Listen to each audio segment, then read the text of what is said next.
and we're zany to the max. So just sit back and relax. You'll laugh till you collapse. We're Animaniacs. J-Squad. It's time. It's time. It's time. It's time. The max. It's time. The max. It's time. The max. It's time.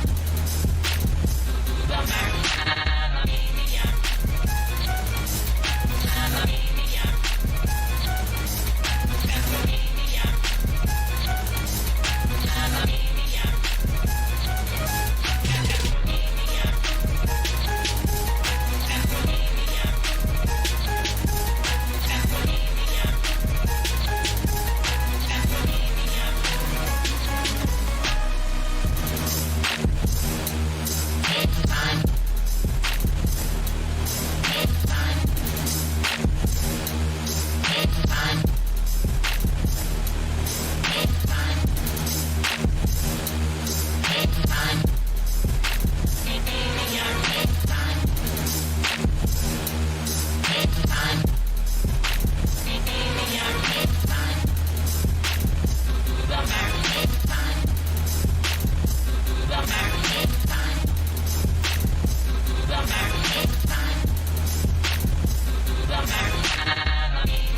So just sit back and relax. You'll laugh till you collapse. We're Animaniacs.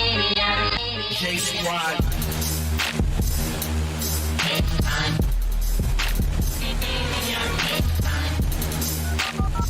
Warning. Swearing may be used on this stream cause we're grown. If you are easily offended, tighten up. Content provided on this stream is intended for entertainment purposes only. It should not be construed as legal or medical advice, and should not be relied upon or acted upon, without retaining proper counsel. No copyright infringement and no commercial benefits intended. All copyright belongs to rightful owners. With that mouthful being said, buckle up.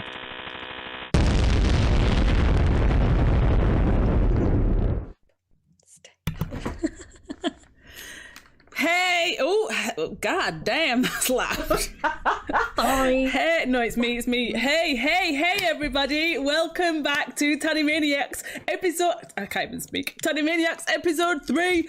Boom. Woo. My name is Tanya Vital. I am a UK actor, voice actor, digital content creator, and live streamer since COVID. I've worked in the industry for many years. I've been interested in anime and alternative culture for quite a long time, not as long as some, but quite a long time. So during COVID, we created Tanimaniacs so that we can talk about all the nerdy stuff and have the time of our lives. So Tanimaniacs is an anime podcast, a nerd culture podcast, really, from the perspective of 3 women of colour. And here are my co-hosts, Luyanda and Safiyya. So, Luyanda, do you want to go first? Do you want to introduce yourself? My name is Luyanda Uniati Lewis Nyawo, but everybody calls me Unati. I'm an actor, a nerd. Yes, it's a day today. It's a new day. It's a new, fresh, shitty day on planet Earth. Yeah. I hear you. Saf? Yo, I'm Safiyya Ingar. I'm a South Asian Muslim nerd, and I'm an actress as well. I'm a baby face to the game. I've only been around for like 3 years, but I'm having fun. I'm doing my thing. Living my best life. Damn right she is. Hey, Sakati, thank you for stopping by. Oh, I'm so glad you're here. Hey, Flower Shade, good to see you guys in the chat. So when Luyanda said it's a day. As you all probably know, due to COVID, our industry has been completely decimated. So there's no live performance, which is how we make our bread and butter. There's hardly any TV happening. So we are just hanging on by threads at the minute, and anime seems to be the only thing that is, keeping us going, which is a good thing. We've got a few topics that we're going to talk about tonight. Firstly, we're going to give you a little bit of a rundown of what we've been doing since episode 2, because this is, some of you might not know, but this is a monthly podcast. Then we're going to talk about the Avatar, The Last Airbender debacle. I love that word, debacle. We're going to talk about female visibility in anime, Parasite, not the movie, the anime series, Japan Sinks. We're going to have words. Because we're gonna have words about that. We're going to have words. And other nerd stuff, and then we're going to give you some recommendations. So, guys, tell me, it's like I've not seen you, even though I've seen you. What have we been doing? Not in real life, obviously. What have we been doing since episode 2, since last month? Oh, Kuro-sensei! Murderer. The Not Nice Me. Hey, the Not Nice Me. Thank you so much for the follow. Thank you so much for stopping by. That's Melda. That's my friend Melda. Hello. Oh, hey, friend. Hello. Hi. Hey, friend. Get ready to get your favourite anime roasted. So Kuro-sensei, tell us about it, Saf. Kuro-sensei. So I got him for my birthday. Because I asked my boyfriend if he could get me Kuro-sensei plushies for my birthday. So I've got like a big one where he's like in the outfit. And this is my little one that I carry around with me. And he makes me so happy. And he's a massive tentacle monster, but he's also a sensei. So he's like a really, really good teacher. And he teaches a class of assassins, is all I'm going to say. It's such a good anime. Assassination Classroom is so good. Luyanda, what have you been up to? You've been up to loads, girl. Have I? Just been back in the studio a little bit, watching loads of anime, playing loads of video games. Hello, and D&D. Oh, and D&D, yes, and also D&D. She says it like she runs another podcast, okay? So she says it like Just D&D. Like, no, you do it, girl. Like, you're doing it all. And it's doing really well. Tell us about Three Black Halflings. Okay. Three Black Halflings is a podcast between myself, Jeremy Cobb, and Jasper William Cartwright. We are all POC. And we love to DM, and it's an informative podcast about Dungeons and Dragons, but we really want to focus on diversity and inclusion in games. We cover a range of topics. We try to have a lot of fun, just chatting about, D&D, the problems we face with it, sort of the difficulties of inclusion in fantasy culture and fantasy settings. But we try and break those barriers as well, and really just have conversations that open things up, and bring more people into the amazing game that is Dungeons and Dragons, because you have to play it. Mm-hmm. Well, both of you brought me into the wonderful world of Dungeons and Dragons. I'm terrible, but I'm learning, and I love it. You're great. You're great. So you're really good. Like, you've got all these ideas, and we're just like, where's she getting these from? I was so scared when I first started playing. And if I can go in somewhere and fireball a motherfucker, I am there. I am there. I should mention about games actually. Tonight, if any of you leave now, I'm going to give you this piece of information. I'm going to be so upset. So we are clashing with Gamescom tonight. Gamescom is on. I know. Oh my God. There's going to be some reveals, but just wait with us because that'll be boring and will be fun, and then you can get the reveals later on. Yeah. Well, yes. What I'll do is I'll stare at my phone, and if something really interesting happens, I'll do this thing. Give us the I'll tell you. Okay, the up-to-date news. That's what I'm going to do. I love this. I love live streaming. Okay, I'll cool. be that. Okay, cool. All right, so we're firstly going to get into the Avatar: The Last Airbender movie debacle. It's not that I don't. How do I explain this? I got into anime quite late in life. I've only been into it for about 10 years, and I was already a fully grown adult at that time. So for me, watching Avatar: The Last Airbender, because I've not got into it, it just felt like something that wasn't for an adult. Which might be wrong, but that's just how I felt about it at the time. So I don't really know that much about it. I'm only starting to learn things from what you two have told me, and now because you two are interested, my ears and my eyes are picking up on other things. I'm just going to show people the 2010 movie. So, and I actually watched this movie, and that's another thing that that put me off of Avatar. This because the 2010 movie was hell on earth. But recently, Netflix bought the rights to another series, I think, and then it was revealed recently that the creators were leaving. This is Michael Dante DiMartino's comment. What was his? I'm going to read the letter very briefly. Many of you have been asking me for updates about Avatar live action Netflix series. I can finally tell you that I'm no longer involved with the project. In June of this year, after 2 years of development work, Brian and I made the difficult decision to leave the production. And he goes on to state really lovely things actually about the company and the people that they worked with, saying that there's some really amazing creators, and he didn't have any ill wishes, but I want to, they're not nice meet. Is it a virtual Gamescom? It is a virtual Gamescom, but stay here with us. So he had lovely things to say about the creators and the people that he was working with, but what is your take on what is going on? Foolishness. Come Nonsense. Come with it. Enemies Money of progress. grubbing foolishness. Enemies of progress. First of all, I'm going to say it one more time. I'm going to say it again because people are still confused. There are no white people in Avatar: The Last Airbender. Okay, come with it. One more time. There are no white people in Avatar: The Last Airbender. The only white creatures are Momo and Appa. That's it. So what does this have to do with? Tell us the link. The thing is, this story is in the first place, it was massively culturally appropriated. Like the creators have received a lot of flack actually for the mass cultural. I'm just going to show the audience while you're speaking, Luyanda. I'm just going to show the audience the creators. a picture of the creators. Yeah, so go for it. Sure. So like it was massively culturally appropriated in the first place. And then on top of that, a lot of the cast who were in it, the voice actors were also white on top of that. It was just very messy. Of course they had cultural consultants and they did work with people to get the martial arts right and that kind of stuff. But I mean, it was a bone of contention. However, they did such an incredible job and they were so respectful that we were like, okay, we'll give you a pass this time, but we're watching you. Got our eyes on you, okay? We're looking. So now when they went to Netflix, there are 3 issues with this live action.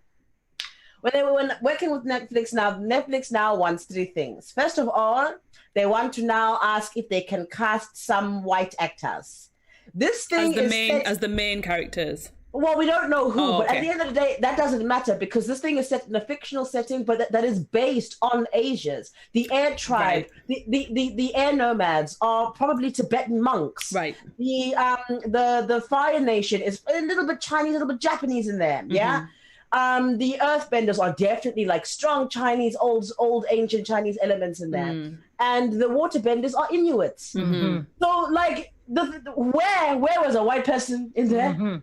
And like also like ancient times, we're talking pre-colonial. Don't come here with your what the colonizers with their nonsense. We're talking pre-colonial. There are no white people in this place. So now Netflix is like, oh, we want to cast a couple of white people. We also don't want to give you any more money. They didn't realize it was going to be so damn expensive to make a TV show that has a flying bison in it. Okay. Cool. Well, not even just a flying bison, but people literally maneuvering the elements out of thin air with martial arts. Yeah. Like, just the SFX budget alone is staggering, yeah? Then on top of that as well, they want to sex it up a bit. They want to adult it up a bit. First of all, it's about a child. The main super objective is this child has to figure out how he's going to kill a grown man. His task is to kill this man and take him out because he's evil. But he's a child. He don't want to kill nobody. And so that's that whole internal struggle. If you take that away, if you now age up Zuko and Azula and Katara and Aang a little bit, it's all going to get a bit weird. Like, because then Katara's going to be having feels for, she's going to be like 18 having feels for a 12-year-old. Right, so Aang, the main character, is 12. I'm technically 112. Yeah, 112. He's a child. But he's a child, right? So but the things that like not every single show needs more sex and more drama. What we loved about the show is that there's no sex and like there's no sex, guys. Like there's just none. And I'll say it one more time. There are no white people in Avatar: The Last Airbender. And just like let it go. It's okay. Stop trying to take away what is pure from a series that is pure. Like stop trying to like shove all these other. What makes Avatar great is that it is what it is. When you're trying to embellish, it's like what other thing? There was something else I watched. I can't remember. It will come to me. But where I'm like, you've got the path. The path is there. Don't detract from the path. The second you detract from the path, you're going to screw up. It doesn't matter what you think you're going to add, what new element you think you're going to add in. Like, literally, it's not going to work. The reason people love Avatar for what it is because of how much care has been put into everything and how it just tells a story. There isn't no... And then even when there's attractions between characters, no one overtly talks about it. Katara never... Like, they passed the Bechdel test in that sense. They're not talking about guys.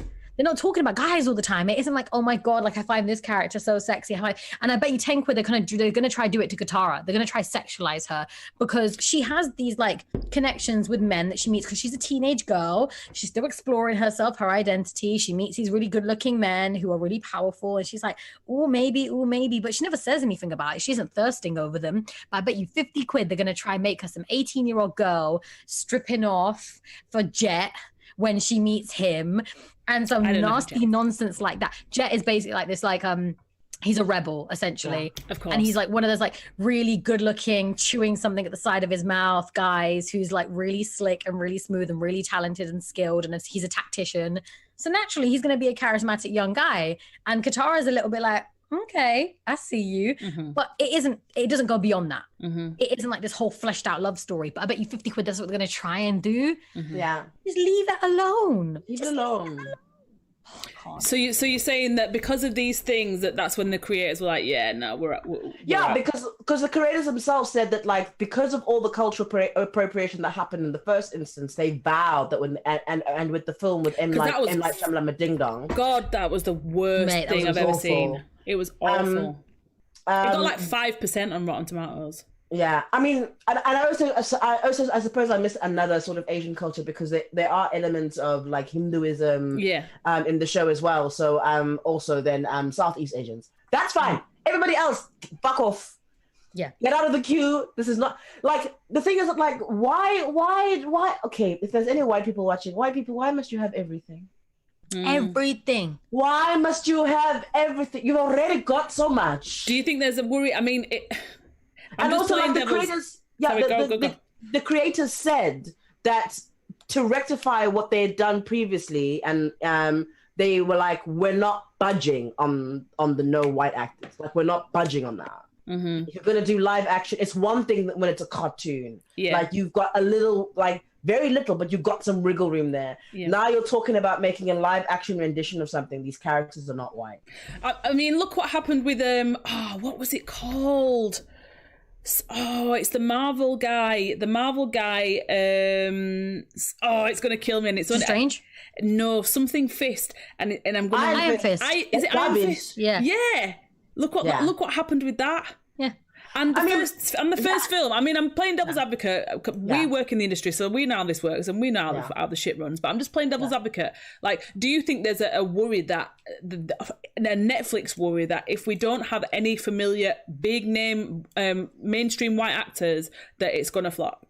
No. The thing is, well, I mean, look,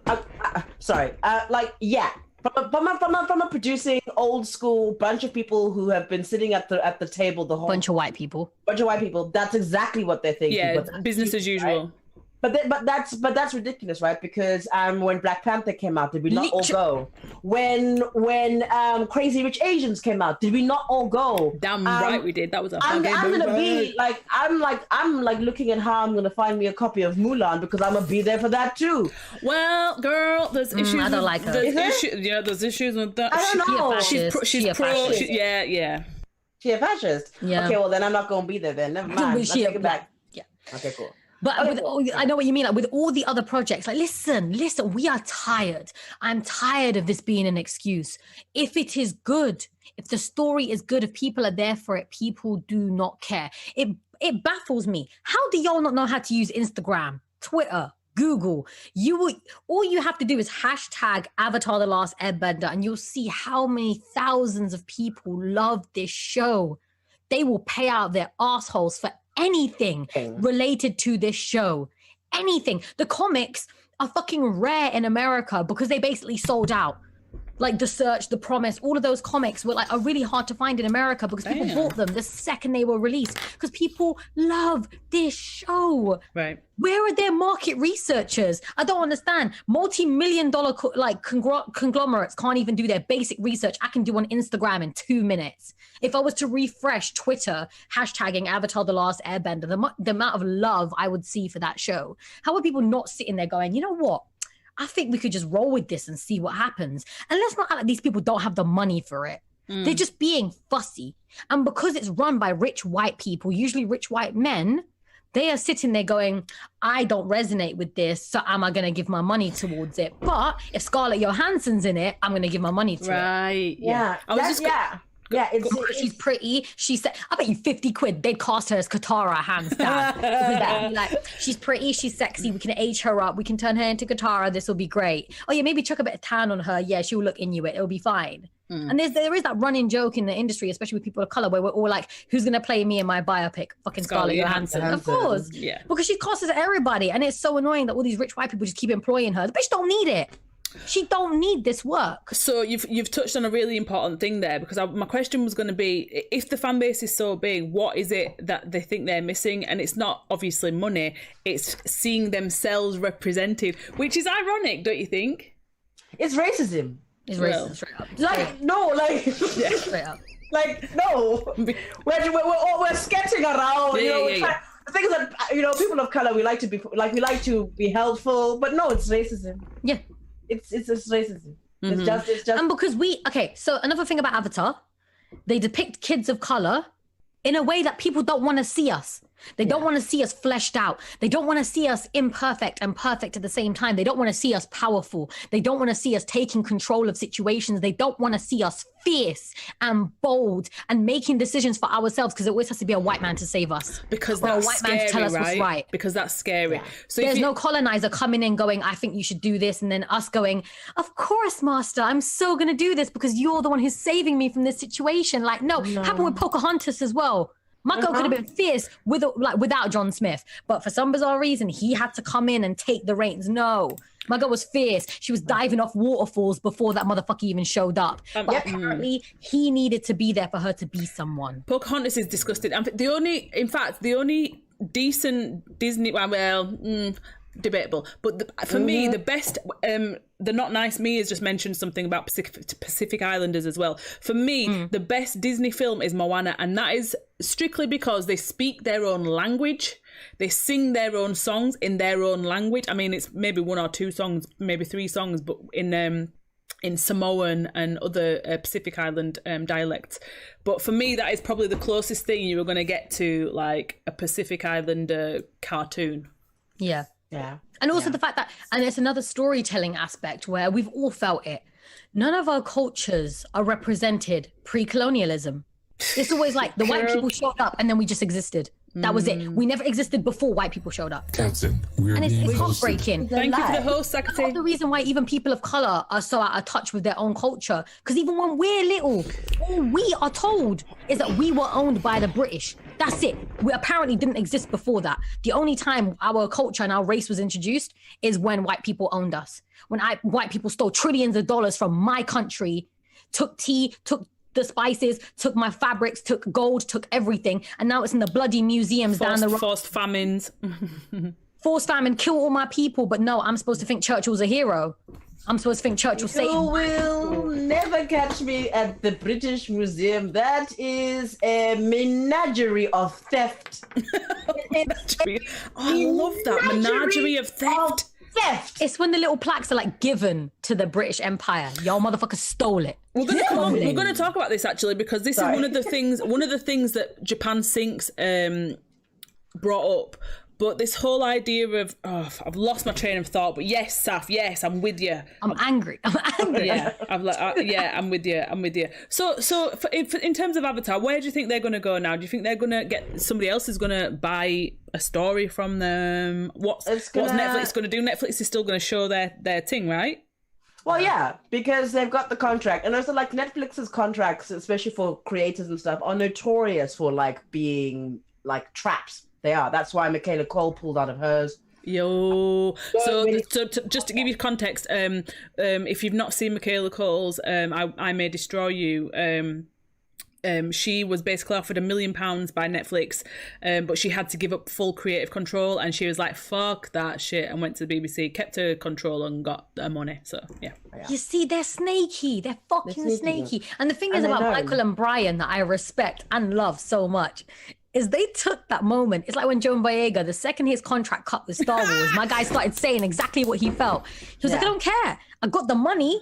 Now I'm going to say exactly what I feel. Michael and Brian did and they nipped this in the bud before anything came out about Avatar. They were like, guys, we've got nothing to do with it. And they literally turned around and walked away. They got their money and they were like, bye, guys. So John Boyega, he recently tweeted this week that Star Wars fans, look, I'm a fucking Star Wars fan. Like the original Star Wars, I used to have the original pieces. My uncle gave me the original pieces and I gave them away like a dickhead because I was a kid and I didn't understand how much they were worth. But he tweeted that Star Wars fans keep ending up in his mentions, and he was like, "How do I have to say this? I don't fuck with you no more." Listen, if I ever met John Boyega, I'd melt. I'd just make ninja hand signs at him. He'll know what I'm doing, and I'll just melt on the floor. I'd be like, "Oh my God, he's so beautiful. I can't deal with it." And I loved him in Attack the Block. I remember when he was like, "Go home, watch Naruto." I was like, "Okay." I'll go watch Naruto. And the rest is history, right? So what do you want? What do you guys? Because you two are big Avatar fans, and people who watch the show know already. I mean, look how hard you fought for the goddamn masks, which are both here now. By the way, they're here. Yay! What do you, as fans, as true fans, what do you want from Avatar moving forward? First of all, let's not go backwards. Leave it alone. We don't need a reboot of anything. Oh yeah. I want more animation. I want more anime. Bring out some more stuff, you know? Tell some more stories in the world. I'd like to know what's going on, you know? That's all. I like, you know, maybe work on some of like the rise of Kyoshi, or like pull in some of the other avatars. I'm interested in whatever they want to make in that setting, really. But like, you know, when they were talking about doing an Avatar The Last Airbender series, I was like, why? It's complete. So you're just gonna do. So that is one story that's complete, and then the what is the Not Nice Meme mentioned in the chat? Legend of Korra. Legend of Korra. That's another part. Okay. But on different people. So like, I'm just like, well, I would love to like watch Aang and everybody grow up and go to high school and get married and have their babies, but it's okay. I don't need to see that. You know, let's show me Fire Lord Zuko's reign in the Fire Nation. You know what I mean? Like, show me like, you know, Fire Lord Zuko's mother or something. Show me Azula's redemption arc after she deals with her trauma and moves forward in life and finally learns how to love herself and others. Show me that. Like, I'm interested in anything you got for me. But I'm not, I already saw the first 3 books. I don't need to see them again. Somebody actually asked for that on Twitter, the story of Azula. And because I've heard you talk about it, that's the only reason I remembered it. And I was like, oh, I know who she's talking about. But she was asking for Azula's story. Yeah, that's true. Yeah. Saf, what would you want? Leave her alone. I've just had this thought a lot recently. Like, we don't need live actions. There's animation is such a brilliant form of storytelling. And I feel like it's that part of like that fucking elitism, even in our industry, like people who don't even rate voice acting, they don't rate any of that, they don't rate animation. They're like, oh yeah, I did this like sort of animated thing once, and you hear about it, and like I heard friends talking about how they were in like Gears of War and stuff, and they're just like, oh, I don't really care about this. It's still storytelling. Don't put your nose down on it. For me, it's one of the elitist form of storytelling, because you can convey so much. 20-minute episodes, none of this like hierarchy of which big actors in this, what is nonsense. It's just about these stories, and just give that. Azula's redemption arc would be insane. The bridge between Legend of Korra and Avatar, seeing the kids grown up and living their lives. Release an OVA. How many animes that I know where like it's like gained immense popularity, and then they've gone, right, we're going to release a 6-episode OVA about the characters doing random shit, filler episodes, any of that. We'll be still here, stuff. Not Nice Me. We'll still be here. You go make your food and come back, right? You go, girl. But yeah, it's not that hard. It's not hard. I don't know who these people are asking. The market researchers, I don't know who they are asking, but they're getting nonsense advice, because I don't care. I couldn't care less. Hey, kitty. Oh, no.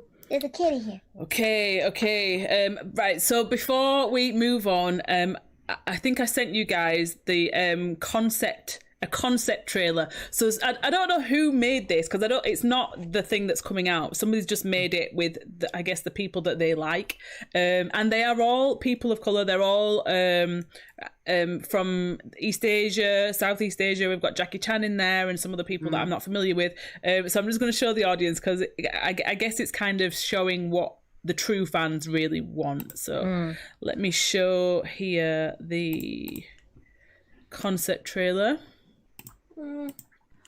We'll talk about this trailer in a moment. Okay. Oh, okay. Growing up, we were taught that the Fire Nation was the greatest civilization in history. And somehow, the war was our way of sharing our greatest with the rest of the world.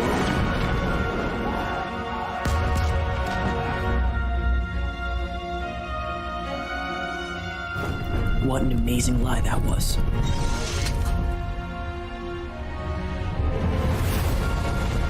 You are the last of your kind. All that remains of a once powerful nation. Hello, Zuzu.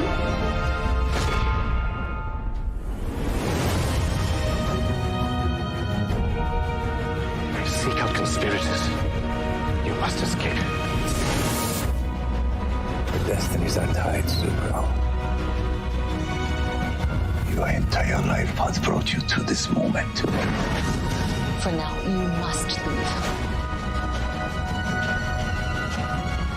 Go too deep, and you will not return.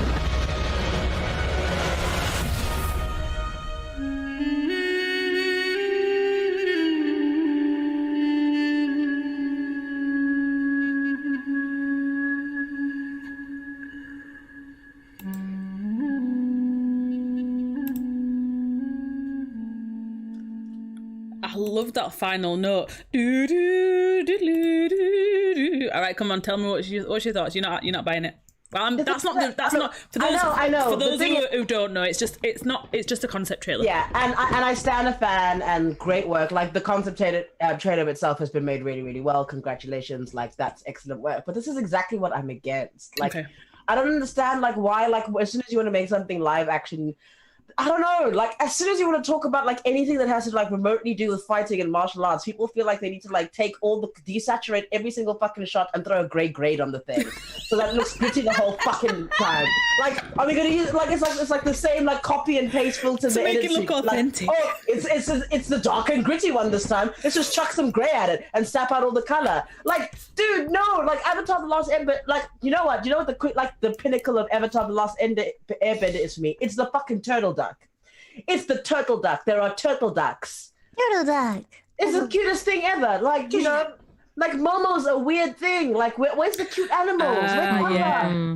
Where's like the adorable, like all the color that's in the world? Where are the spirit sprites from the spirit world? Like, where's all the beautiful stuff? It's colorful. I'm sick and tired of this gray and dark red flood and mud and smoke in the distance. I'm just like, it's so boring. No, you're onto something. Sorry, Saf, before you jump in, because you know what my mind's like, I'll forget. But you're onto something here. I retweeted a really fucking excellent thread on Twitter a couple of days ago. So I'm a DC girl. Like, I like Marvel, but I'm a DC girl.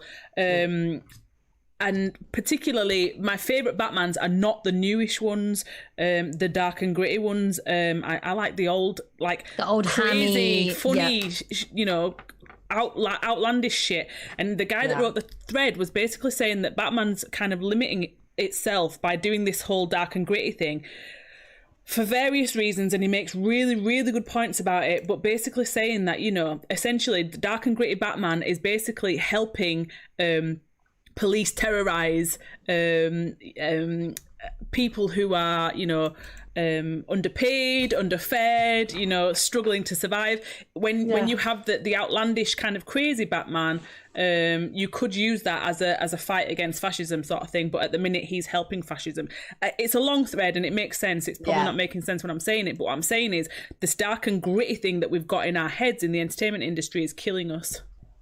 Yeah, I mean, like I read, just to comment on that, I read that particular thread, and he makes some incredible points, and also just purely because, like, first of all, Batman is a billionaire in some costumes, with some toys, okay, and we all know that, like, if he really wanted to help out Gotham City, he should probably give everybody a universal basic income, right? Share the wealth, some man. libraries, shit. Pay for some people's, like, you know, healthcare and education. Like, that's how he would actually solve things. But no, because of billionaire logic, he's gonna get into a costume, pretend to be a bat, and beat up people in the streets. Yeah. And the reason I bring it up is because of the stuff that's happening at the minute with I can't remember the state, but the protests where people are taking where the people are taking it upon themselves to basically become the police, and the killing people, really. Literally. So what I'm saying is that's what the thread is alluding. Batman's doing, taking it upon himself to be worse than the police, actually, because that's what this dark and gritty kind of the thoroughfare is making him do. Dark and gritty. Oh, that's what I was gonna say. Dante Bosco, Zuko's voice is so hot. I can't. Zuko's voice is just Okay, is that just me? I don't know who she means. No, his voice is really hard. Dante Basco. Oh my god. His voice is really, really, really hard. Is so he's Zuko's voice in the series, yeah? Yeah. In the original series. And he's like one of the only people of color on the cast. Yeah. As well.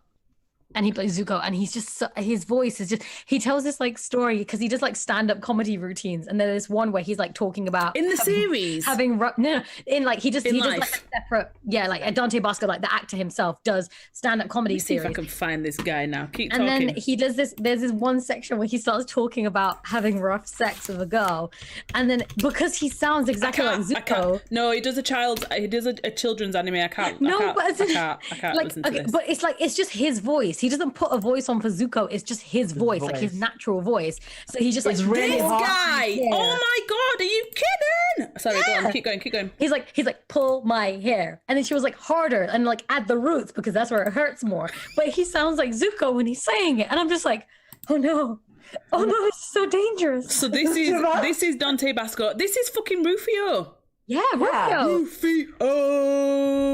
Rufio is my baby. Okay, yeah, I know you mean now. I know you mean. All right, okay, yeah, I'll give you that one. Do you know what I mean? Okay. So he's a comedian as well. Yeah. Yeah, we have to pay our bills, guys. Well, but I mean, I don't. It's a weird thing, innit? You just imagine, even though we're actors, you still imagine other actors I don't know, like Macaulay Culkin turned 40 yesterday, and he's like, "Hey guys, I'm 40 now. How old do you feel?" And I'm like, "Fuck yeah, I never knew you were older than me. Shit." I mean, he looks like, guys.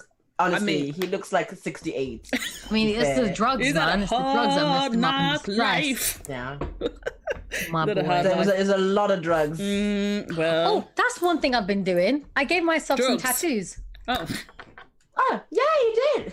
Random. Oh shit! I forgot to do this. Where's show us you must have a picture of the cosplay. Which one?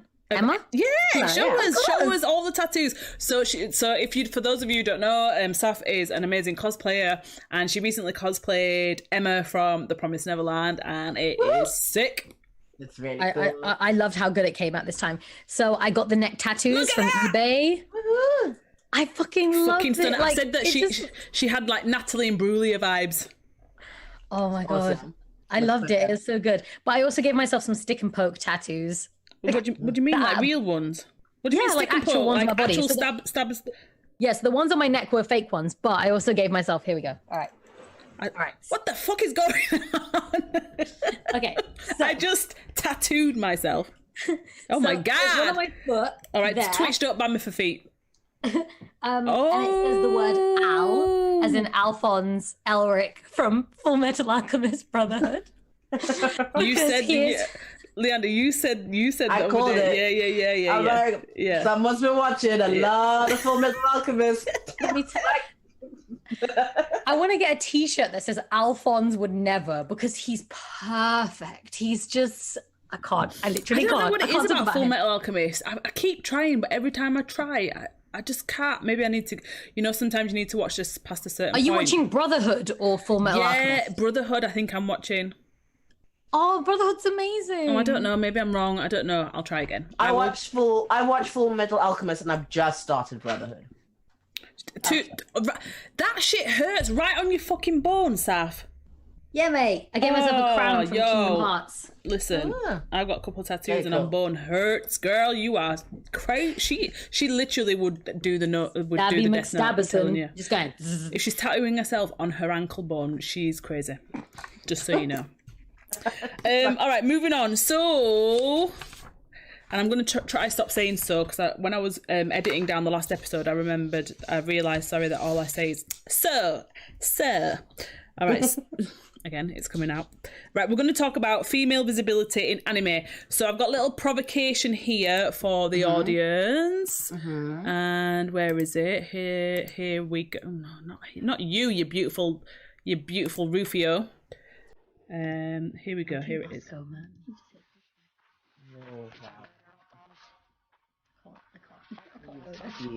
Not on this. Okay, girl, I see you. Ain't nobody kink shaming you right now. Stab myself with needles and write anime characters' men. I ain't gonna kink shame my hair. He literally like pulled my hair, and then she was like at the roots because it hurts more. She was like harder. And he's like, but I didn't want to hurt her. I wanted to love her tenderly.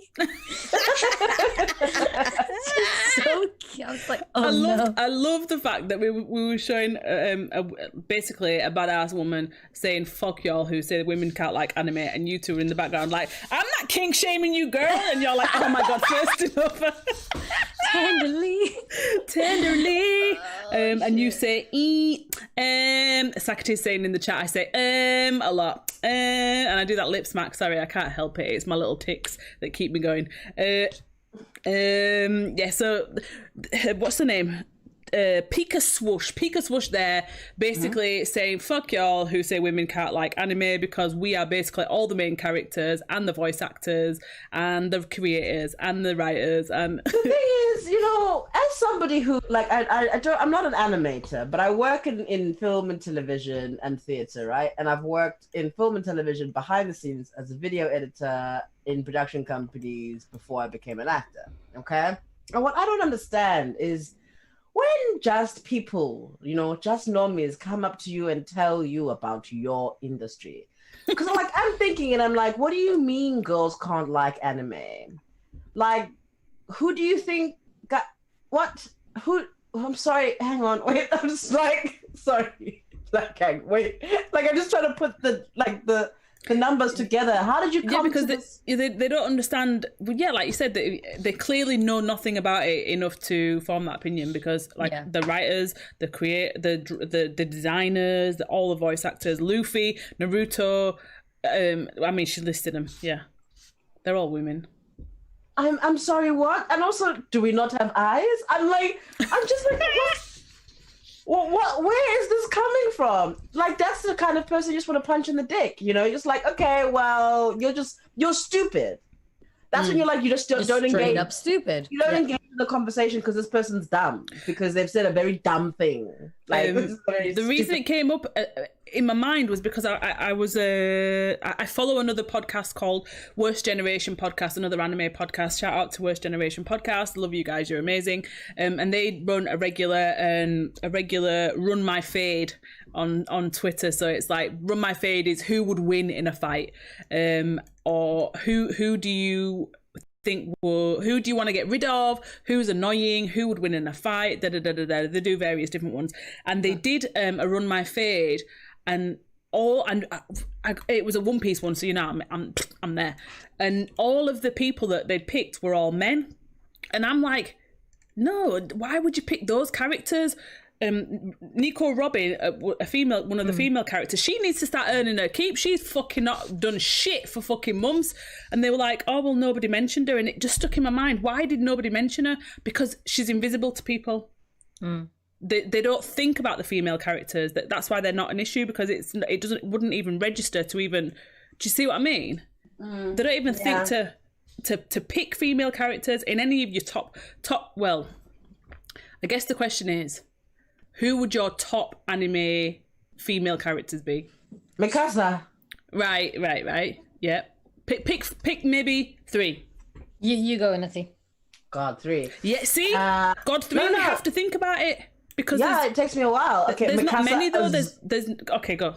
No, Mikasa, Azula, Korra. Oh yeah. Who else do I love in my soul? Emma. I love Emma. She's adorable. A baby. Who else do I love in my soul? Oh, what's the name of that woman in the girl in Soul Eater with the scythe? Oh, yeah, I know what you mean. I mean, she was annoying, but the police officer in Helsing. Yeah. Ceres Integra Wingates Helsing till I die. Ceres Integra Wingates Helsing for like ever. Who else would I love? Okay, no one really in Parasite, because those girls were irritating. Yeah. So it's something that you mentioned at the last episode, Saf, that a lot of the female characters are written really kind of like flannels, you said. Yeah, so actually, they're either one-dimensional. This is why I love Fullmetal Alchemist so much as well. It ain't just because of my boys. It ain't just because of like Ed and Al. They do have some good. Riza Hawkeye, General Armstrong, All the women, Winry, all the women in that series are fucking amazing. And there was only literally in all like 72 episodes that I watched, there was only one scene where I was like, really? And it was literally just one episode where one of the female soldiers essentially just gets randomly, trigger warning guys, sexually assaulted by a male superior. He slaps her on the ass. And that's literally it.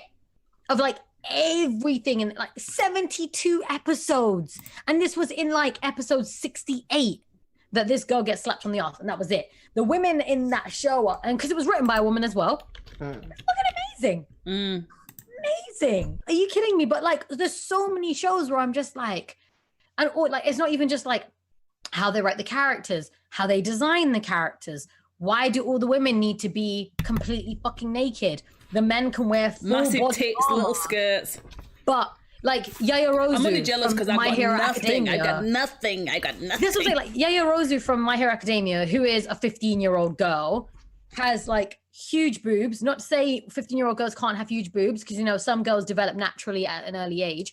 But you can tell the male writers deliberately designed her so that she has huge breasts and she wears essentially a crop top and a pair of shorts, because her quirk is she can create anything from her body. And one of the things that she constantly does is she unzips it and she creates things from her chest. And I'm like, have you never heard of zips? Final Fantasy, you man have too many zips and belts. Give some to My Hero Academia. Give Yaya Rozu the suit she deserves so she can just unzip parts of her suit. But they accommodate for the men. Always. Completely accommodate for the men. What the fuck is Bakugo wearing? My guy has grenades on his arms that store his sweat, but they can't give Yaya Rozu zips. Really? Fucking, you can't tell me that shit ain't deliberate. Of course it's deliberate. I was watching Hunter x Hunter yesterday, the beginning of the Hunter exams. Yeah. Like, the girl who shows up, who's a fucking badass, is wearing denim panties. Oh, yeah. That shit makes our coochie fucking throw out in a rash. Yeah. Don't act like women usually wear that. Sweaty literally wearing denim panties. Just to stop us in a weird place. For some reason, Saf's IG is not registering in the Insta chat, and Luyanda, your links I've put in are wrong. So if you want to put I'll bring them up again at the end. But if you want to just type in if you can see it, you want to type in your Instagram or your Facebook. I'll flash it on my screen as well. But don't worry, guys, I will show it again at the end. If they're not registered, links are not registering. Sorry, so I don't know what's happened there. Sorry. Yeah. No, it is deliberate, and this is another thing that made me want to talk about it this week. So I listened to another podcast, Shonen Flop, which is from Shonen Jump, and they talk about a lot of stuff from that's on. Sorry for rustling. On Shonen Jump, and one thing that the latest podcast was talking about was where's the goddamn thing? Okay, so Act Age. Have you ever seen Act Age? No. I think it's actually a manga, not an anime. Anyway, Act Age has been cancelled on Shonen Jump, and trigger warning for anybody who is watching. It's been cancelled after the arrest of the creator Tatsuya Matsuki because of his suspicion of sexually assaulting 2 junior high school girls. So there is it's undeniable. There is some kind of, I would not say, is it a culture or a definite area within anime and manga where this sexualization of schoolgirls and women in general, it's an issue, right? It's a problem. Yeah, I mean, it's a problem. And it's definitely it's fairly obvious in quite a bit of anime, but it's also a global problem, because I think that we need infantilized women. For someone the media, men need infantilized women so that they can run around feeling superior about being wonderfully mediocre for the majority of their lives, so they can feel good about themselves. And the trend of having to shave your cooch all the time, that's weird. That's weird. That's fucking weird. It's fucking weird. So it's smooth like a baby. Yeah, that's weird though. Yeah. That's really weird. So I'm not surprised. That's a sad thing to say. but I'm not surprised that it happens. I'm genuinely grateful when it's subverted. I'm seeing a lot. The more, I guess, because I'm starting to gravitate towards the anime that I really kind of like. So I'm seeing less of that now. Like every single woman on Attack on Titan, all of those women are badasses. Like even Erin's mum, she goes down in a blaze of like freaking like fiery eating. I'm not gonna give any things away. But like I do, I mean, the only way to resolve it is more representation, and we are seeing. That's what the Not Nice Me said in the chat. I think the main issue is with women in the media in general is lack of role diversity. The sexualization wouldn't be an issue if there was strong representation of strong, independent women. Yeah, and also like because for me, like this is where I stand on the thing. There's nothing wrong with having images. Okay, there's a difference between hypersexualization and just showing a woman in her sexual prime. Yeah, like there's like that's fine. It's okay. That's not the problem. I have no issue with that. Yeah. But you've got to up the numbers on representation of like actual women, like women being badass and amazing. And also like I'm like, and not like, okay, cool. In anime it happens, but also in Hollywood films, like I'm sick and tired. In theater? Take Guardians of the Galaxy for argument's sake. You look at Gamora's character, the woman that what's her name again? The one who played Nina Simone, who had no business playing Nina Simone. Zoe Saldana. Zoe Saldana. She played the character of Gamora, and if you look at the original concept art in the comics, Gamora is covered in scars all over her face. Like she's got scars completely all over her body. She's jacked as shit because you know what? She's an intergalactic fucking assassin. She does not have a light curl in her hair. Well, I don't know where the fuck she'll get the time to do that as an assassin. Right. You know, she's not perfect. And I mean, you know, I'm not saying skinny girls can't defend themselves, but if you start training to fight, you're gonna get cut shoulders. Yeah. Your body's gonna cut. Your body's gonna change. You're gonna bulk out and get muscle. Like, and you have to remember, audience, if you think they're skinny on TV, imagine how skinny they are in real life. That is true. Yeah. That the whole TV puts on pounds. Yeah. So like, you know, I'm just like, I'm not saying I've got no issue with like, you know, thinness and thin women. That's not the problem. No. If you're gonna put a warrior on screen, I want to see a warrior's body. Yeah. Right. Like, why? Like, where's the shoulders? Where's the cut? Like, where's the biceps? Where's the tanky McTank thighs? But also, like, Unati, you and I know, training under our sensei, Jordan Sensei is a big man. Yeah, big man. I'm talking, my guy's got like a beer belly. Like he hasn't got six pack, but my guy can backflip. Yeah. He can flip and he can kick you next ways into Sunday. Yeah. But even he said, like in his recent session, he's like, listen, I don't care about the six pack. If I punch you, you'll feel it. Yeah. So also there's a part and all of that, is like, an aesthetic. Sometimes it doesn't even matter. Yeah. You could be a big lad or a big girl, but still knock someone sideways. Yeah. Babes, I will knock you the fuck out. Yeah. Exactly. Like it ain't just about this one image fits all. Yeah. It ain't just about like, and like it would be like for me, like if I got like some major role and I had to train for it because of my natural body genetics and because I'm not a plus size girl, I would be skinny. I'd lose the fat like that and I'd be skinny. Yeah. But that doesn't help the representation at all. Like I would have a big ass still because I'm blessed. Yeah. I'm blessed like that when mommy gave me that booty. But like but they would have a problem with that. They'd be like, could you like cut that away? Could you cut down the booty size? And I'm like, when I had to learn fucking ballet, I don't even want to go there. Oh, there's been a lot of stuff about like backside racism at my drama school, especially with black women and their features being pointed out with dancing because they're like, oh, what are we gonna do with that? Tuck it in. I can't black tuck it bum in. of yours Or like shit like that. And it's like, are you fucking mad? Like actual literal features that we are born with, apparently we're not allowed to have because it's not natural to have on an athlete's body. Really? Okay.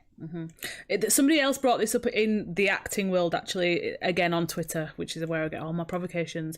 A female actor was saying that bigger women are always forced to play the comedy role or the old maid and never the love interest. And you know, the one woman said that she didn't get to play the love interest till she was 45 or maybe older, actually, I can't remember. But there's something about body image, with female body image, that puts us into certain boxes that are just and the box is just fucked up. And we have to be hairless. We have to be. Yeah. We can't have labia. We can't show any. Being hairless as a woman of color is fucking hard, guys. It's hard. We have to shave all the time. All the time. Do you know how often I shave my face? Listen, I don't want to get into that shit. It's Corona, babes. I've got my little hair over here. I've named him Fred. It's growing. Fred. Growing over here on the side. Everything. I've let it all go. I'm like, you know what? Go with God. It's okay. Either you're down with this or you're not. I'm tired. There's a pandemic. I can't. I'm trying to pay my bills. I ain't got time to go get wags. Oh my God. The money for it. Yeah. Also, why should we have to? Why? I don't want to. Guys can do nothing. The bare minimum. But we, God forbid, can't show up with eye bags, without makeup, without our who's not waxed, without our legs not shaved, armpit hair. Apparently that's the abnormal. Armpit hair is a big thing now because some women have, well, they've been doing it since time began, but there's been like a resurgence of female actors, female identifying actors showing their armpit hair, and it's always such a big topic, and I'm just like, I don't get it. Like they don't want to shave. What's the Yeah. I'm thinking of like lightening mine and dyeing it to match my hair. Yes. Did you choose the next style? Because I think it's gonna be baby peach and baby pink. Yes, girl, looking like a stunning unicorn. I'm gonna be a unicorn. I'm here for it. A little while. What was my other points on this issue? Oh, they're over here. It's lazy. It's boring, and I dare any man to try and fight in black latex. Just stay. Yeah. And then the person is like a badass assassin. They do this for a living, and then they go on mission in black latex. You're like, no, that makes no sense. Even comic book artists, when they contour the outfits, because apparently our breasts have to be contoured in outfits. And in games as well. I mean, and our Lara Croft is a massive example. Lara Croft, when she used to have those pyramid tits, and then they made them when graphics got better. They made it's fucking stupid.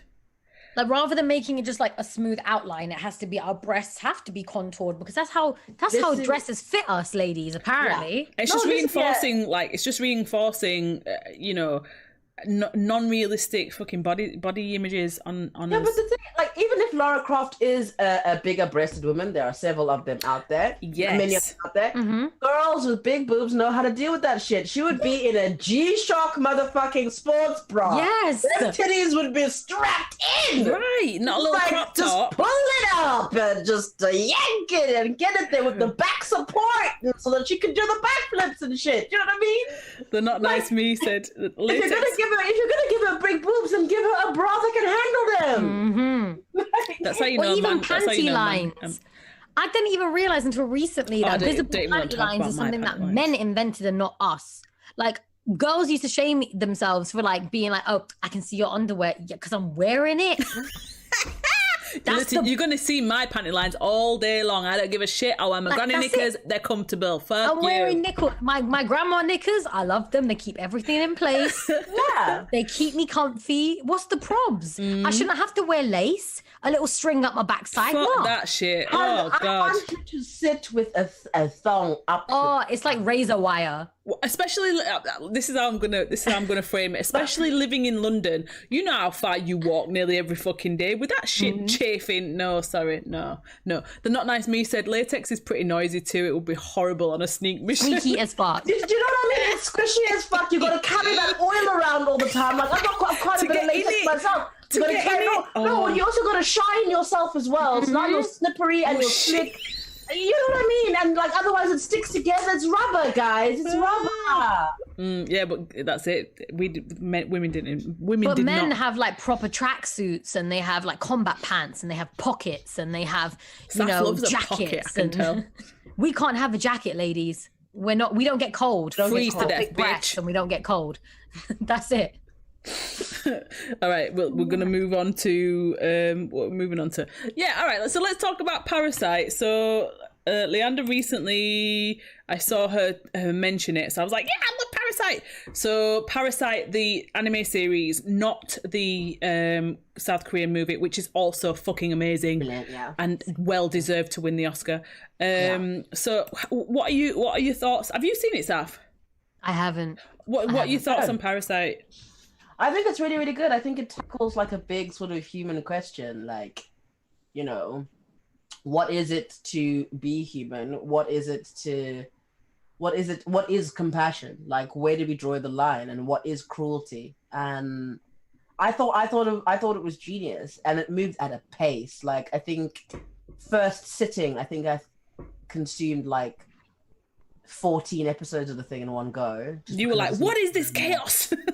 I was like, this is amazing. And it's just really, really thought out. And this relationship that forms between Migi and Shiniki is just like, it's so weird. Like, they learn from each other. Like, they both become more human from each other. Like, it's...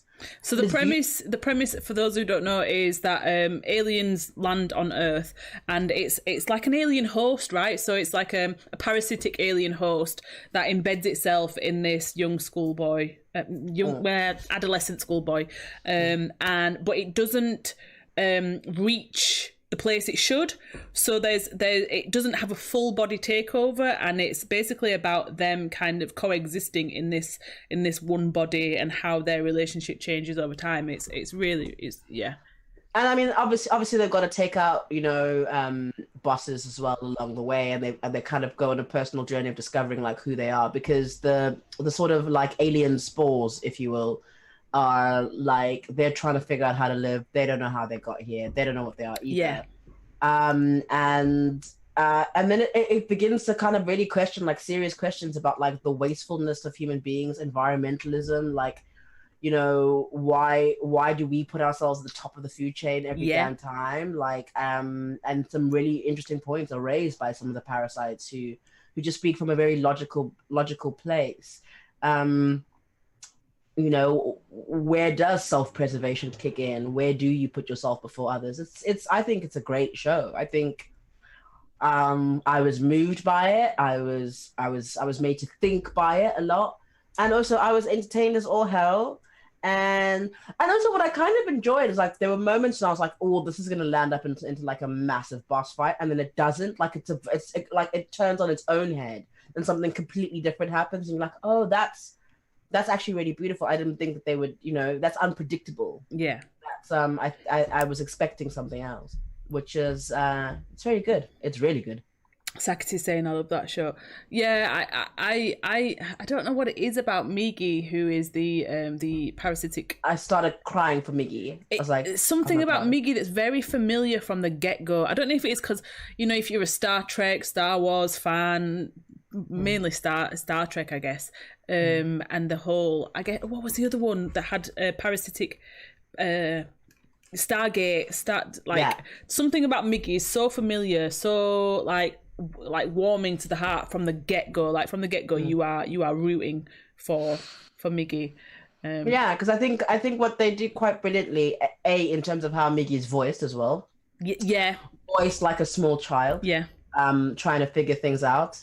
And because you're also on a process of learning, like the takeover isn't hostile. It's just who they are. It's just what they are. Like it's just what they are. It's just where they are on the food chain. That's all. Some people are hostile. Some people want to like try and coexist.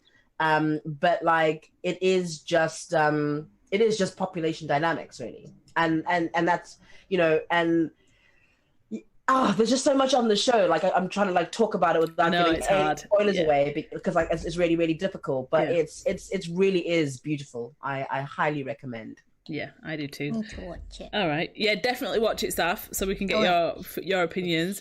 We're going to move on to. I don't know if I'm ready for this. We're going to move on to Japan Sinks 2020. So just let me show the audience. That's all you guys. That's all you guys. What is it? Where is it? Here we go. Japan Sinks 2020.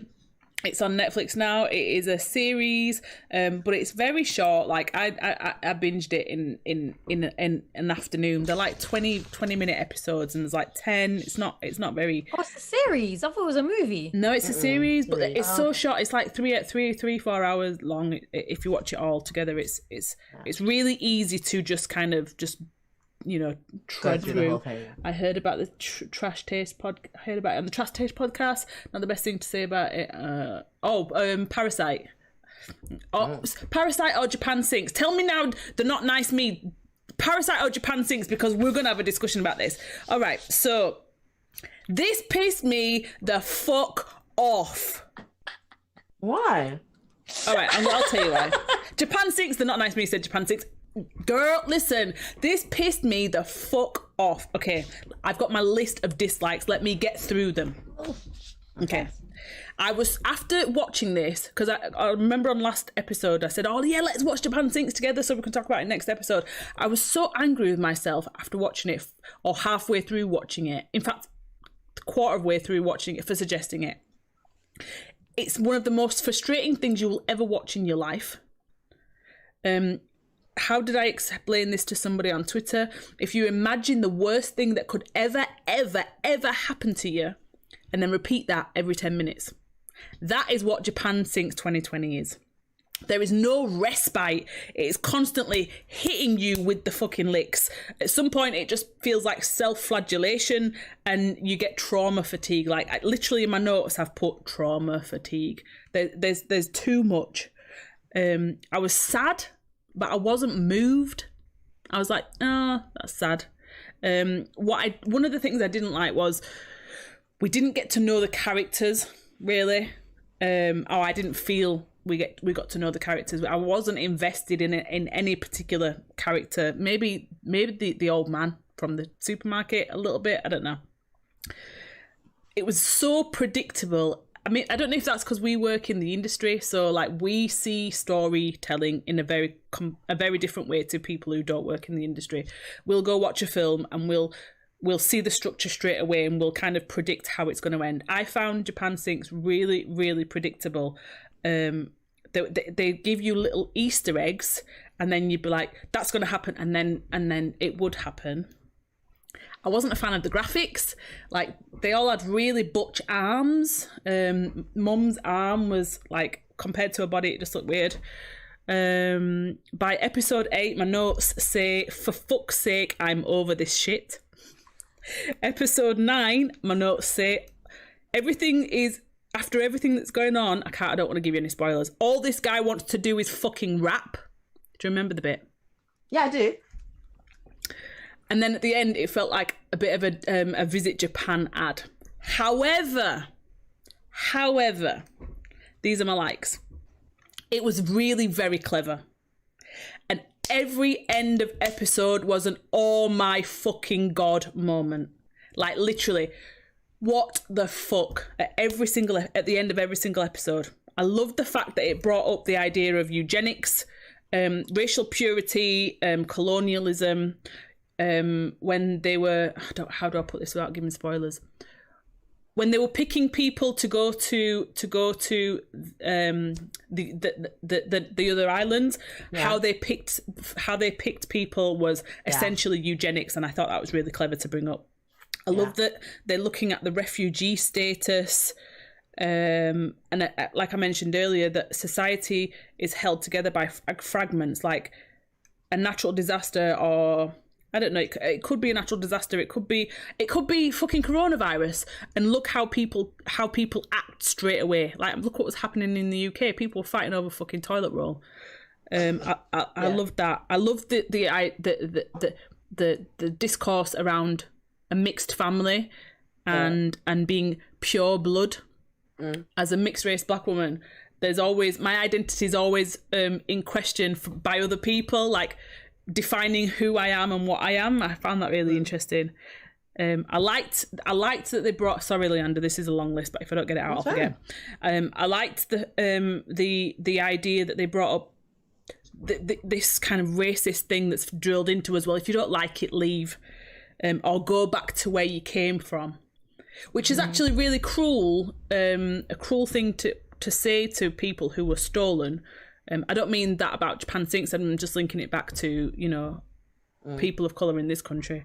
The relationship between culture, heritage, purity, tangibility. So what I mean by that is, there was a really interesting concept for Japan Sinks for me are you still Japanese without Japanese land?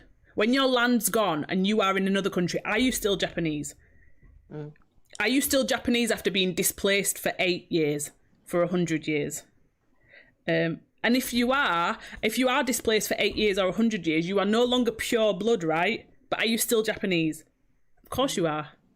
So I just and there were some really, really funny moments. So that's my list.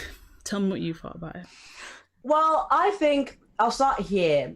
I think that when it comes to the realm of anime, for me personally, kind of like statistically, if you look at the amount of anime that is actually a reflection of Japanese life on the ground, there's very little in comparison to what else is out there. Most of it is set in fantasy settings or anything else.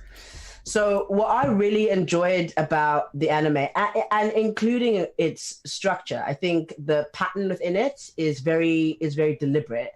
Yes.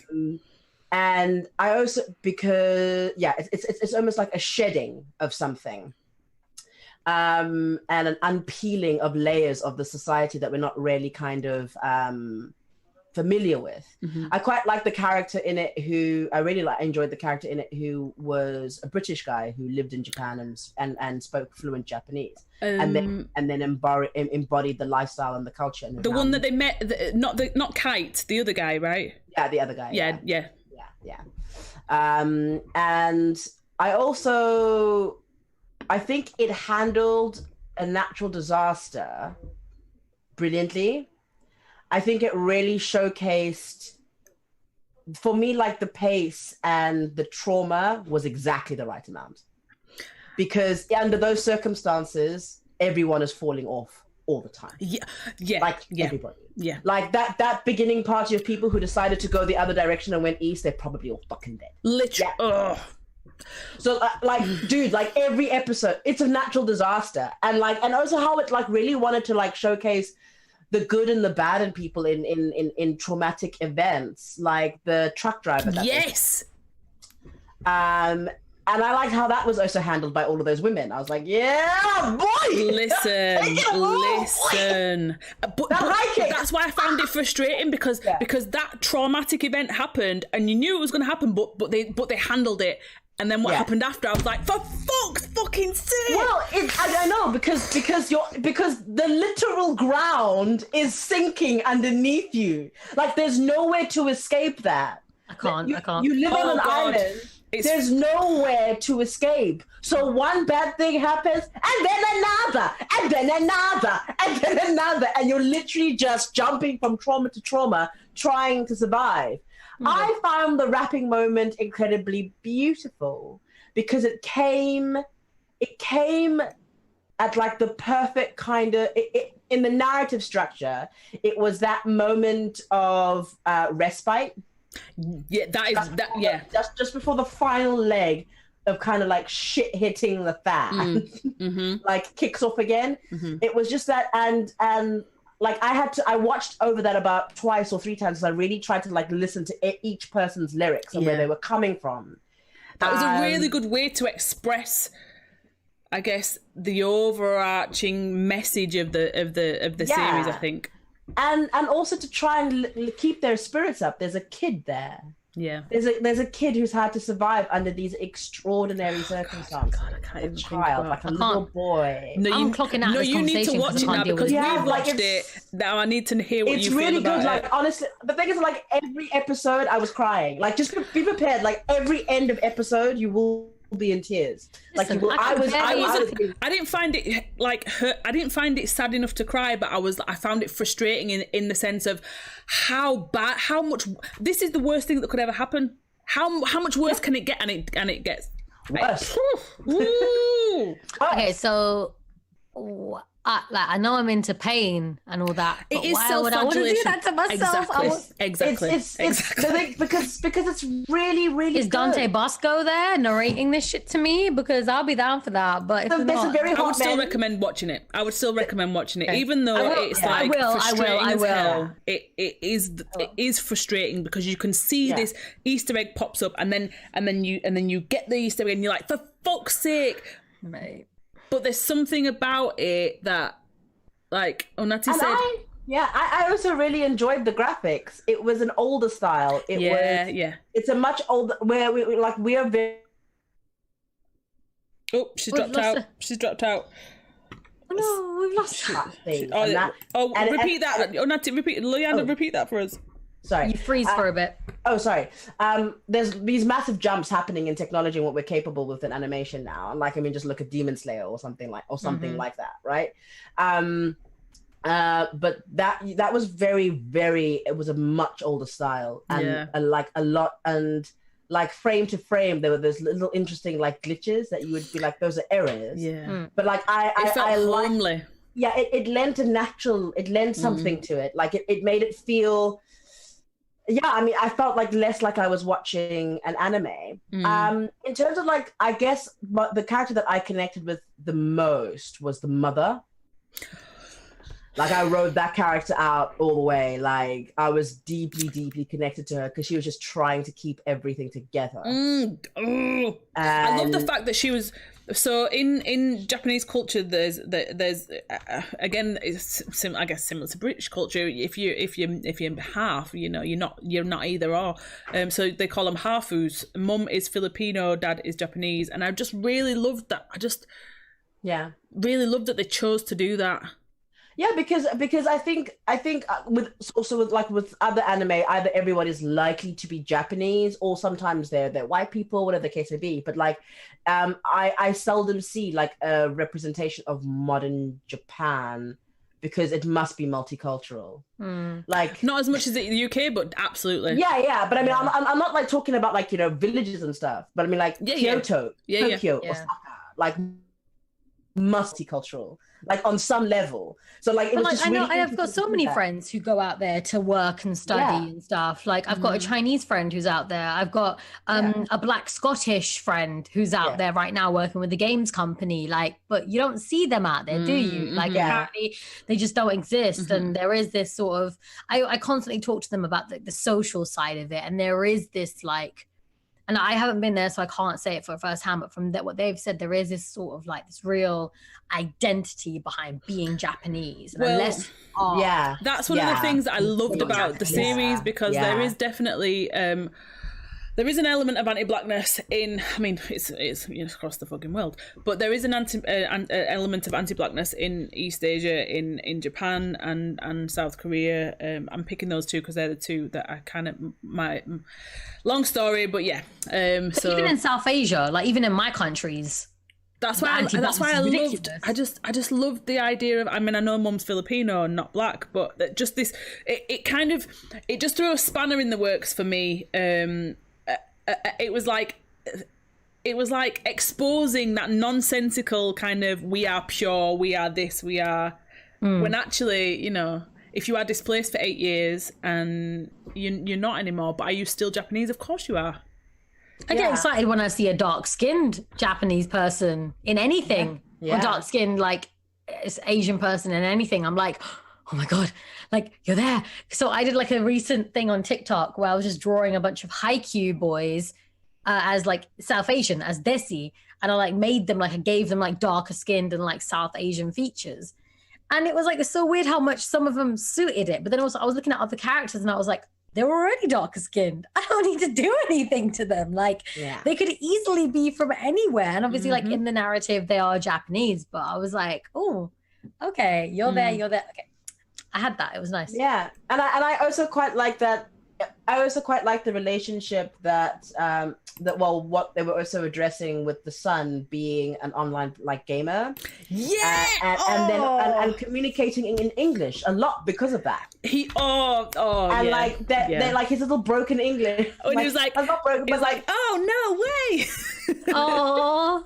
Yeah, and because he engages in English and he talks in English with people all the time when he's gaming, so obviously he also brings that in. And then that episode with the old man where he's constantly like, stop speaking Japanese. English, speak Japanese, speak your culture, speak your language. You know what I mean? So like it was addressing a lot, and they used a moment of disaster to like cut away all the chaff. Yeah. So that they could just like get to it. Even that old man, his vices, like again, you don't hear about anything about that kind of vice from Japan, and it's showing you that we have these problems too, Yeah, and I mean it went a bit trippy for me when they got to like the compound. So this is actually based on a novel, right? It's based on a novel that was written. I should have written this down and I didn't. 60s, 70s, I think, cool. is where it comes from. So I'm assuming that the compound is in there. But that compound is, they've got. Yeah, and then also like how they were picking the people to go away. That was really kind of suspect and. But that's what would happen. Like, I know we had that's exactly what I think that's potentially what Japanese governments would base it on as well. We would do it here. Like fucking look. I mean, we had toilet roll fights, but if it ever came down to more than toilet roll fights. I mean, I don't even need to think about toilet roll fights. We're doing it with the GCSE results. Like we are literally doing eugenics with our school tests, and it's happening every day, everywhere. Yeah. It's insane. And then on the last bit, the end of it, like I guess it's like. It's that thing of like your identity, your culture will continue on as long as it's in you. Exactly. And that's my point. Yeah. And it's kind of tricky, especially when your episodes are so short already, to like wrap up. Because I think what they actually should have done is they should have given themselves maybe another 2-3 episodes to cover that so that we could watch them grow. But I think they were just kind of going, we're finishing and we want to like, we've tortured you emotionally. Yeah. But we also want to give you a little hope, so like we're gonna wrap this up and we're gonna accelerate it and to kind of go through, and it kind of felt that way because what would you save in your archives? You would save all of the images of like the cherry blossoms and Mount Fuji and all of the shrines, and that's for me. I'm not a Japanese person, and I've never been, but like I'm busy planning my trip for 2022. And like every time I get like little like Easter egg like that, I'm like, oh, I want to go visit that place. So that's it did feel like a Visit Japan ad, and I was like, I'm there. I am sold. Like there was something quite heartwarming about that. But like they were definitely wrapping up and wanting to end on a high. Yeah, like because you're the emotional. Yeah, I'm not ready for it. I already told you get ready to get pissed the fuck off. But again, I just really liked the idea of you are still Japanese even if you are displaced, which kind of resonated with the whole mixed identity idea. Like you are still this. Even if you are, it's hard to explain, but it really, that's something that really resonated with me. So I would definitely watch it, even though I found it frustrating. It was very clever, very, very clever, very clever. I'll let you guys know the second I watch it. Absolutely. I mean, I'm excited. Moving on to other alt stuff. I'm just going to talk quickly about some K-dramas. What other stuff have you guys been up to besides anime? I've been watching a K romance drama called Crash Landing on You. I have not seen that. It's on Netflix. I say watch it. It's 18 episodes long. And it's basically set North Korea and South Korea. Oh. And a soldier from North Korea. Oh, star-crossed lovers. With a girl from South Korea. Oh my Lord. We have never seen that Romeo and Juliet story before. And the way, and what I love about this guy, he's so cute and he's so silly and like he's just so like he has like I said it in my story on Insta. I was like, he's got the emotional intelligence of a toothbrush. He's from North Korea, right? Like and he's got like no concept of anything. but he's so like he's got no emotional intelligence, but he like does things that just makes your heart melt. So she buys him a tomato plant, and she says like, you know how people say like when you speak to your plants, it helps them grow better, it helps them be healthier. So she tells him that. So she says, make sure you say 10 nice words a day to it. And he's just sitting there and he says things like piano, aeroplane, and rather than like saying things like grow up to be big and strong, he's like just saying 10 random words that he really likes. And you're like, oh my god, that's so cute. And there's another bit where she asks like, she's like, okay, but I really need a scented candle, otherwise like whenever I bathe and whenever I sleep, otherwise I can't sleep. And he just shows up with a candle, like a regular candle, but he's like, I got you a candle. And she just like, it needs to be a scented candle. And she's having a bit of a bad day, so she starts crying about it. And then 6 episodes later, he finds her a scented candle. And he's like, it's scented this time. And he's so chuffed about it. What is it called? I did it! Yada! I was like, I got you a scented candle. And then she's just there like, you fucking idiot. And then there's one of like, so his comrades are sort of like, I want to watch this. What is it called? Like, Crash Landing on You? I'm going to find it while you're chatting about it. Yeah. And his comrades are basically like in on the fact that like this South Korean girl is in North Korea and they have to hide her. And they like basically like over time sort of become friends with her. They're sort of like the dwarves from Snow White. They all have very distinct personalities. And she does this little awards ceremony before she's about to leave, and she gives these awards out. And one of them is most handsomest man. And there's this other soldier who's like really, really good looking. Oh my God, he's so cute. And she awards it to him. And the main guy is like, you just see his face. He's just like, she didn't give it to me. And he gets jealous, but he isn't an asshole about it. He's so lovely. He's just like, I'm jealous, but that's okay. I will be jealous. And then like he just has like really subtle conversations with her about her life in South Korea and like dating other men. And he's like so obviously interested in her, but he just doesn't say it out loud. And he's I can't. It's on my watch list. I can't find. For some reason, it won't open the picture properly. But let me try this. Let me see if that's any better. Well, you can see the 2 main characters. So there they are. Crash Landing on You. Crash Landing on You. Thank you, Flower Shed. Luyanda, what about you? What have you been watching? I've been anything? rewatching Community. What's that? Community? I don't think I've seen it. Yeah. Wait.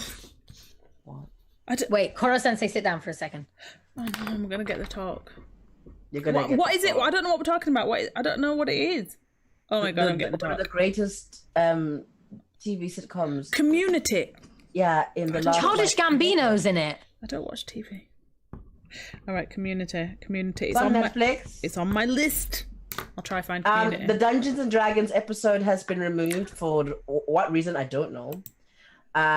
Because they said it was racist, and I'm like, no, but they were literally making it was part of the social commentary. Like, no, arrest Breonna Taylor's murderers. Stop. No one cares about this. We didn't ask for this. I'm so done. Community. Yeah, but that's in season 2, and then just get that on an illegal streaming site or something. Well, sorry, never use illegal streaming sites. Never. Bad. They're bad. Pay for everything. Capitalism is the way forward. Yes. However, this like Netflix has taken it down, so I think you're only gonna find it if you do that. Oh, I can't. I don't know what's happening. Do you know what I think it might be? Go. Do you know when Chang is in blackface, but the thing is, it's a he's an elf though. Yeah, no, he's playing the drow, which have always been racist in Dungeons and Dragons already. And the thing is, the creators that like they made a point to point out that the drow are racist. Like that's the whole joke. So now you can't no. Community. Okay. Clearly. Oh, we've got her. Oh, see, I use her. The black actress, I use her memes all the time, and she's brilliant. GIFs. She's brilliant. Shirley. Yeah, she's okay. Shirley, I love Shirley. And then there's a South Asian character, Abed. I love Abed. Like, he's really autistic, and he's so intelligent and fucking hilarious. And he does this really cool thing where every once in a while, because he watches a lot of movies, he whips out a really deep voice, sexy character. He just does out of nowhere, and you're like, hello. Oh. Hi. Oh. Hey. He's just like. hey there, what are you doing? And he's just, and everyone's like, I'll bet. Oh. He's just like, I noticed you have your shirt off. Kind of sexy. And then he just like goes back to being like, hey guys. And you're like, no, go back to being sexy. It's so cute. And I love Troy. Troy is so like sweet and has the gold is like the heart of gold, and he's also very dumb, but I love him. I never wanted to meet him in person. I just wanted a picture. You can't disappoint a picture. Oh fuck! It's such a good. When you get the references, when we make the references, you'd be like, and also like the handshake, like it. Yes. Show us again. It's off camera. Show us again. Show us higher. When you know the references, you'll know the references, and it's fucking. Anybody in chat in community, because otherwise so we're all self-aware. watching. Chat, this is your homework. self-aware. Chat, this is your homework. You need to also watch Japan Sinks 2020 and Community and Crash Parasite. Landing on You and Parasite. We've got a lot of homework, chat. We've got a lot of homework. I'm gonna watch Crash Landing on You tonight. I'm excited. I've been watching. Let me see if I can see it now with all this. I'm fucked up. I'm hungry. Fucked up all my things. All right, so the first one I'm going to talk about. Oh fuck, where is it? Okay, here we go. I need to turn something off. Strangers from Hell, which is a K psychological thriller, I guess you'd call it. It's one of the creepiest things I've ever seen in my life. Like, if you imagine something that makes the hairs on the back of your neck stand up, it's that. So it's basically about a young man who moves to the city to work as an intern and work near his girlfriend, and he moves into this like what you call it, shared accommodation place, you know, where you share the kitchen and the bathroom, but you've got your own room, and all the people in the shared accommodation place are weird as hell, and that is all I'm gonna say about it. It is one of the best things I've ever seen. It's scary. And it's creepy as fucking hell. What's it called? It's called Strangers from Hell. It's also known as Hell is Other People. Hell is Other People. I feel that's the Korean. That's the Korean translation. Hell is Other People. Lee Dong-wook. He's one of the main actors in it. He is a model and an actor in Korea. He's the creepiest motherfucker you have ever met. We've not met him. You know what I mean? He's the creepiest weirdo ever. The guy who plays the twins needs awards. Fucking top-notch acting. Amazing. And then, guys, I've been watching a rom-com. Have I been watching a rom-com? I am not rom-com material. I don't like rom-coms. I'm not interested in rom-coms. I am dead inside. I don't give a fuck. I've been watching a rom-com called... What is it? What is it called? Where is it? It is called Hwayugi, or A Korean Odyssey. I am now on my third watch of this series. Really? Each episode is an hour long. 20 episodes. Hwayugi, A Korean Odyssey. It's amazing. I'm on my third watch through. It's a fantasy romantic comedy loosely based on the Chinese story of Journey to the West. You know, the story that features the Monkey King? Yeah. And Lee Seung-ji, my baby. Lee Seung-ji plays the Monkey King, and he's battling for redemption, as you know we all are. And he has to redeem himself for his bad doings before he can go back to the spiritual realm. It's oh my god! And the soundtrack is unreal. So yes, that's what I've been watching. Before we end, recommendations for people. Fullmetal Alchemist Brotherhood. Yeah, that's pretty good. I started that as well. That was pretty good. I'm enjoying it so far. What else? Crash Landing on You, obviously. I watched Humans finally. Oh yeah? I liked it. The first season, second season is trash, and then the third season was good. I've not seen it. Got It's Gemma Chang in that, right? Yeah, Gemma Chan, Ivana Jeremiah, Catherine Perkinson. It's pretty good. Hunter. Watch Hunter. Yeah. I fucking love Hunter. Also, like, what is wrong with, like, what happened with Tokyo Ghoul season 2? Because Well, it's all downhill from there because season 3 is. I can't wait to talk about it when you get here. It's turned into Attack on Titan. It's fucking. Hey, Lil Saf, you're late. You're well late. We're wrapping up, and we're just talking about Tokyo Ghoul season 3. It's turned into. It's having an identity crisis now. It doesn't know if it's Attack on Titan or if it's Tokyo Ghoul or if it's. Because like the first season was fire. Yeah. Like. Because I was watching that and I was like, wow, I haven't watched something like this psychologically intense and fucked up in a long time. Like this poor kid, what he has to go through. And then finally, like he finally earns his ghoul status. It was Love so it. good, so good. So good. And then come back season 2, they're just fighting. Hell on earth. And then season 3 is basically Mecha, which I hate. And Mecha? Yeah, and Attack on Titan. But I love Attack on Titan, but not this. This Mecha? weird. Where does Mecha come in? They're ghouls. What's happening? Don't they? What's going on? Like, You know how much I hate Mecha. I'm telling you. From where now? They're Mecha. Why? It's the worst. Why? It's the worst. It is the worst. Wow. Contamination. Although I have not Cross-contamination. finished. I've not finished season 3 because it's 25 episodes or something. They keep adding episodes, so I don't know what's happened since I last watched it. It might have gone back to something watchable. I don't know. At the minute, it's not great. It's not great. And they were so good, hey? Like, I was hooked. It had a really good story, and now we've got no story. There's no story. Like, I think I've watched, like, the first sort of 6-7 episodes of the second season, and, like, every single episode is just, like, never-ending Season fight 2 is hell. sequences. And I'm just like, but, like, where's the narrative? I can't just keep watching these people fight. Yeah. Like, this is like, it's like, dude, don't any of you need to hydrate, have some water, take a nap? Like, you can't keep this up. Yeah. Like, Yeah. It's madness. Season 3 for me is pretty much the third act of season 2 and the first act of season 3. It's like it's a weird thing. It's a weird thing. Really, really, really, really strange. Yeah, it's mad. We're coming to an end, guys. Oh. Any final thoughts? Want to plug anything before we go? Follow me on Instagram at HeroDeku with All right, 3 wait. U's. Let me put this up. Let me put your socials up. I'm gonna flash it on the screen there, Yeah, there we right go. there. It's me, HeroDeku with 3 U's. I post great content of me in cosplay, and my stories are basically like my diary, and that's pretty much it. Yeah, her TikToks are sick. Okay. 1 second. I'll do a thing. You can find us on Twitter. We are 3 Black It's all right. Halflings. I've got you. Guys, I got you. That's Why? Yeah. Why is my phone so bright? We are 3 Black Halflings. How's my phone that bright? Okay. So Sorry. 3 Black Halflings On is the Twitter, D&D yeah. podcast. Yeah. And then your D&D personal podcast. Twitter. My personal Twitter, I think, is at LU Lewis Nyawo. Mm-hmm.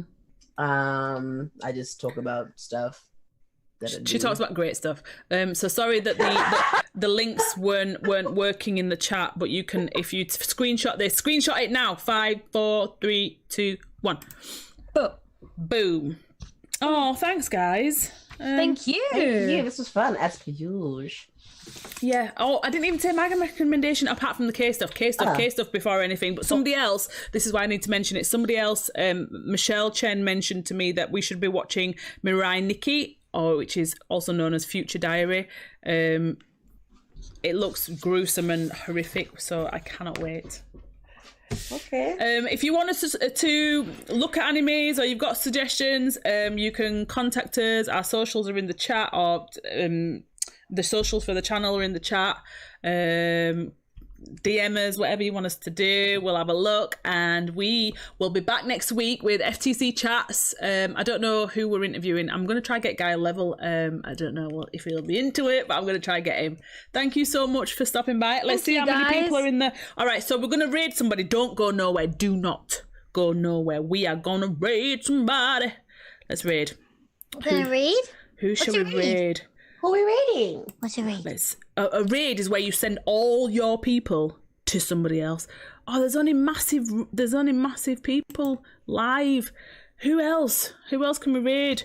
Let's look for some Oh, we're going to read Blurred Song. Blurred Song. Okay, here we go. See you guys. Thank you so much. Thank you, guys. We'll see y'all next month. See you next month. Bye. Ooh. Take care, be weeby. 4, 3, 2, 1. We did it. We did it. Ooh, that was fun. Let me just end the stream. Bye.